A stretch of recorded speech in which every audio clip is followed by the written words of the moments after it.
People generally want things sooner and want outcomes to be more certain, right? Are you willing to sacrifice some of that for the potential to have more?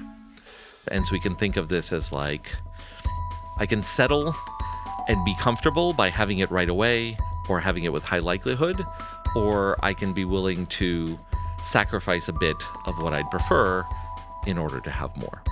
The Marshmallow Test famously gauges children's ability to wait for a bigger reward.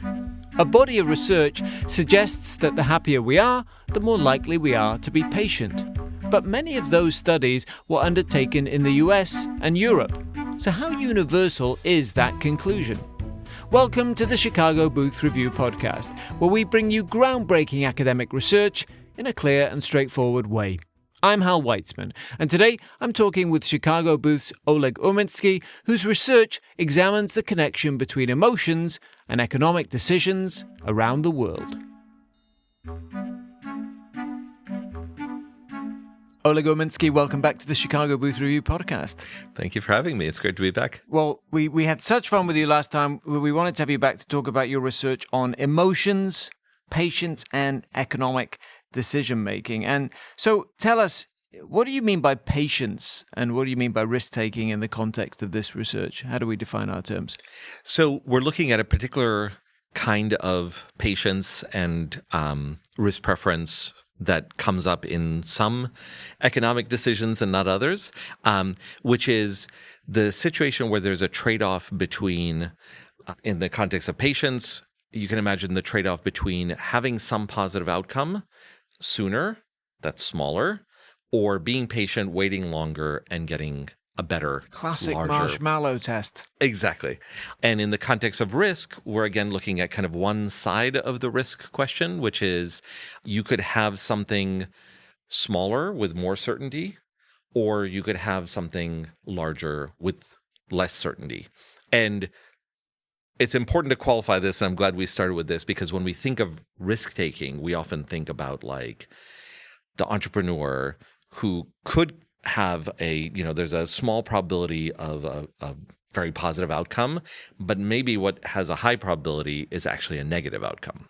And so here we're just looking at kind of upside patience and upside risk, if you will. Okay, got it. And one of the things that's fascinating about this is you point out a lot of the prior research on emotions and economic decisions or decision-making studied college students in Western countries, right? Like we have our lab here at the Chicago booth. We have one downtown. So why is that insufficient for drawing conclusions about human behavior? Does it just tell us something about what college students do in U.S. universities, or is there anything we can generalize, or is that just not work? Is it not applicable?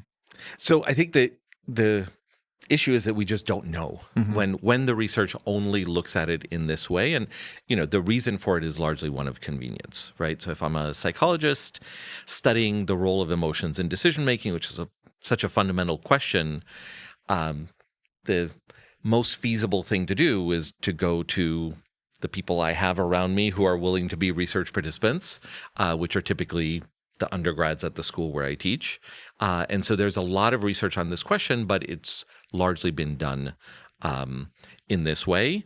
And when it wasn't done with college students, then it tended to be done with like US survey participants, again, because that's what's most feasible. And so I don't think that there was necessarily kind of a strong stance that the field took that like emotions and how they impact decisions are so universal that, we're confident in this generalization. But it's more kind of the combination of like, this seems, compared to political attitudes or how religion interacts with decision making or things like that are so obviously culturally dependent, this seemed basic enough that it was probably fine to study in this way. I see. Right. Certainly the way it gets translated into the media, people will hear about it on TV is not going to have the subtlety that you're talking about. Right. It will be a general statement about humanity. Is that fair? Exactly. We don't say University of Chicago undergrads, right, when they're in a good mood, make these kinds of decisions. 100 people we say said this. People. Right. Yeah, right. I mean, that makes sense. So that's fascinating because I'm guessing that quite a lot of behavioral science research falls into that, has been categorized as such, right? Whether maybe not by the researchers, but it's been translated like that, right? Which suggests that this is a bigger issue than just the paper that you're talking about. Absolutely. And I should be clear that this is something that I think has been kind of a fundamental change in psychology and behavioral science more broadly in the last 20 years or so, is this kind of growing awareness and appreciation that it can be quite difficult to predict a priori which things are just kind of human nature and are surprisingly consistent across countries, cultures, societies, and which ones differ. And there's been lots of research along these lines. Sure. Okay, so you in this paper, you're focusing on what you call incidental emotions. What are incidental emotions? So the idea of incidental emotion is kind of the emotional state we come into a new situation or decision with, as opposed to how we feel about that situation or decision, right? So it's something in the background. Exactly. Okay. All right. And so the data you're not, because you're not looking at laboratory type experiments that students do in their lunch hour and get paid $5 or whatever. You're looking at the Gallup World Poll and Global Preferences Survey, and that measures things like emotions, economic preferences, patience, risk taking. Just tell us a little bit about how it measures those things. Yeah, so one disadvantage of this kind of research is that, when the undergrad comes into the lab, we can take our time, we can spend half an hour if we need to, and measure things very precisely, measure things in multiple ways to see if they're consistent. When we're using this kind of data that was collected to answer lots of different questions and conducted around the world, efficiency was at a premium. So the measure of emotions is not the ideal measure. The measure of emotions is they get a checklist of a list of different emotional states and just check off all the emotions that you experienced in the past day. So you might not still be feeling that emotion. That might be something that happened yesterday and you're not feeling it. So it's not kind of the literal incidental emotion in that moment as much as just kind of the broader emotional or mood state that you have been in, right? That's on the emotion side. On the economic preferences side, there was a team of researchers who developed the measures, and they actually went to the lab first and looked at both measuring this in terms of actual decisions. So make decisions about small amounts of money. Do you want to get $2 tomorrow or $3 in a week kind of questions. And then also ask them kind of self-report questions. Like, do you find it difficult to be patient? What are your preferences? And so they developed kind of a combination of these questions that they found to be most predictive of kind of actual choices. I see. And then, so if you're measuring incidental emotions, if it's not too stupid a question, and people are saying, I had these emotions in the past week, how do we know what's incidental and how do we know what's whatever the opposite is, central?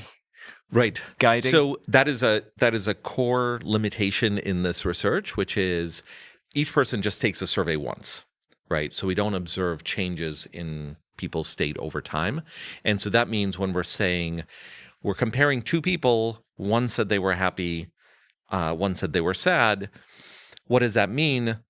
Well, we think that we're assuming they're reporting that accurately to us and that the happy person actually was happier and the sad person actually was sadder.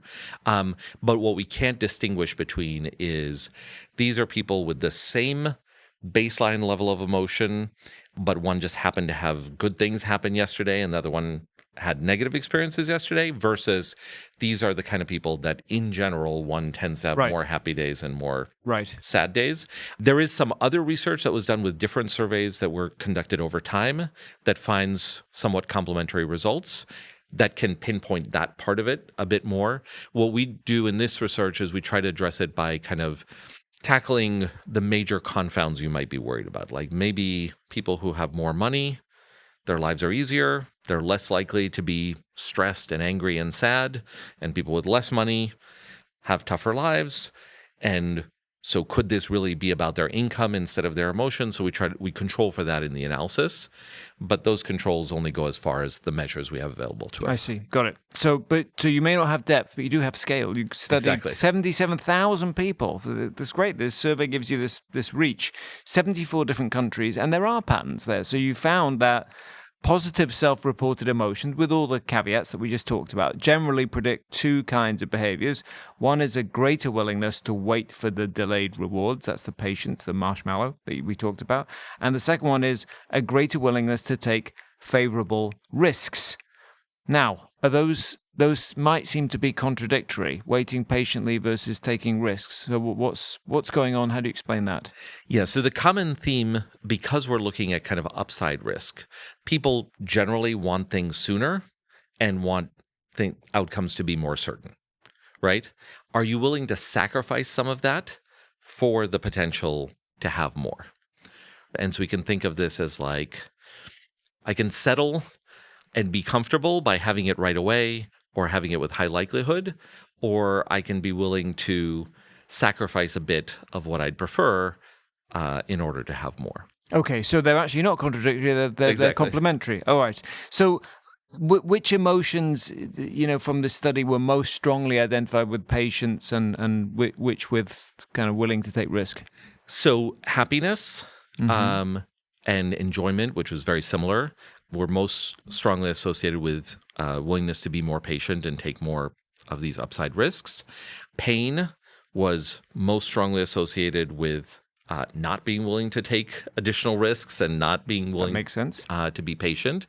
And that dimension you can kind of think of in terms of just when life is good and my current needs are met, then it's easier to say, let's invest for tomorrow. Let's put some effort into things that might not work out, but if they did work out, it would be great, right? And to think in that way. When things are bad right now, what that emotional state tells us is what are ways that are available to us to improve our current situation. And so these results are very in line with this kind of theory of valence as kind of a cue to action. Okay, just explain that. Valence is a cue to action, meaning? Meaning that when things are good, you don't have to work in the moment. Like that means there isn't a problem to attend to now. And I kind of have the luxury of focusing on the future or focusing on ways to kind of achieve unnecessary extra things. And when I'm in a negative emotional state, that's a cue that there's some problem in my environment that I need to deal with. But the valence doesn't explain everything. And so there are some interesting deviations from that. We see this for kind of anger and stress, but the results are strongest for stress. That particularly for stress, when people report more stress, that's a negative emotion. If it was just about valence, we would say, okay, they should not be patient and not be willing to take risks, right? Not be willing to wait and not be willing to take risks. And instead we see the stress people, like the happy people, which is kind of a contradiction, are both more willing to wait and more willing to take risks. And the intuition there is that the kind of cue that emotion provides to us to guide our behavior is not just about good, bad, but it's been discussed in literature in terms of approach, avoid, right? So if I'm sad or in pain, I just want to curl up in a ball on the couch and not deal with anything, right? But if I'm angry or stressed, instead I have more of this approach motivation where it's like something is wrong and I'm going to do something about it, right? And so you can think of patience and risk as also being kind of sacrificing kind of immediate and certain reward for kind of the long-term benefit as something that is kind of taking action to improve my circumstances in the long run. But this is not something we necessarily anticipated a priori, because anger and stress you could think of in either way, right? You could either think of it as like, I'm not going to put up with this anymore. I need to change my life, which is in line with kind of patience and taking risks. Or you could also think of it as like, I can't deal with anything right now because I'm so angry and stressed, right? So it's kind of, to us, it was an open question which direction it would go. If you're enjoying this podcast, there's another University of Chicago Podcast Network show that you should check out. It's called Entitled, and it's about human rights. Co-hosted by lawyers and law professors Claudia Flores and Tom Ginsberg, Entitled explores the stories around why rights matter and what's the matter with rights. Oleg Urminsky, in the first half we talked about your research about patience and emotions and economic decision-making. We talked about the contrast between, just in terms of the study, the deep, small study in the lab and the wide, maybe more shallow, that's fair, study that you got by looking at these surveys. But were the results broadly the same? Like, did your study confirm the prior studies or upend them? So one part of this research, and actually kind of the starting point that took the most time, was to go through the prior literature and kind of accumulate all the tests that different researchers had done. And what emerged from that is these ideas had been tested many different times in many different ways. Some of the kind of more conclusive seeming results got a lot of attention and became were cited in textbooks and became part of kind of what we thought we knew about this phenomenon. And then when you pool all the data together, it's actually remarkably inconclusive, right? And part of that is because these are quite small studies with small numbers of people, and it's just a very noisy phenomenon. And so those studies didn't really have the precision. So to the degree that the prior literature kind of pointed in a particular direction, our results were largely in line. But the main difference is just by having so much more data than had been available before, we can kind of answer these questions much more precisely. Okay, so the stress thing you talked about in the first half, for example, right. that stress and happiness actually weirdly lead us to the same direction, which is we're more happy to take or more prepared to take risks. Is that a new finding, or is that not really been tested before? It had been tested, but it was inconclusive. There were some studies that suggested stress had positive effects, some that said negative effects, some that found no effect. And so we kind of just didn't know. Okay. So because you're doing this massive global study, you can look at these mega trends. So you identify two really big factors that predict how strongly your emotions influence economic decisions across countries. One is economic development and one is individualism. Just walk us through what you found there. So to us, this was in some ways the most exciting part of kind of identifying that we could do this with this data set. As we talked about at the beginning, most of the studies that have been done before were in Western economies with often with college students. And so the question of kind of how replicable are these findings across cultures and across populations was a very open question. And so the first thing we saw is just that we saw kind of lots of variation in the estimated relationships between the emotions, particularly between valence and these economic preferences. And so just the fact that it varies a lot is something that we think is new and interesting and should affect how we think about these things. Because I think there was this view that maybe emotion is so basic and fundamental that it doesn't matter where you test it, you'll always find the same thing, and we don't find that. And so then that led to the second question of okay, so that differs, but why? And so here, even with the enormous amount of data we have, the data starts to get pretty thin because we were looking at country level measures. And so we went from 77,000 people to 70 some countries, which is a much smaller data set. And so we have two measures, individualism and economic development. It turns out they're very highly correlated at the country level. And so we couldn't distinguish between them. But what we can think of this as kind of a composite, that there are some countries in the world, the United States is one of them, that is different from the typical country in terms of being more individualistic and more economically developed. And then there are countries at the opposite end of the extreme that tend to be more collectivist and have less developed economies at this point in history. And the role of emotions, or at least the relationship between emotions and economic preferences, differs. And in particular, in more individualistic and more developed countries, we see kind of a stronger relationship between emotion and economic preferences. So that's what we can say with the data.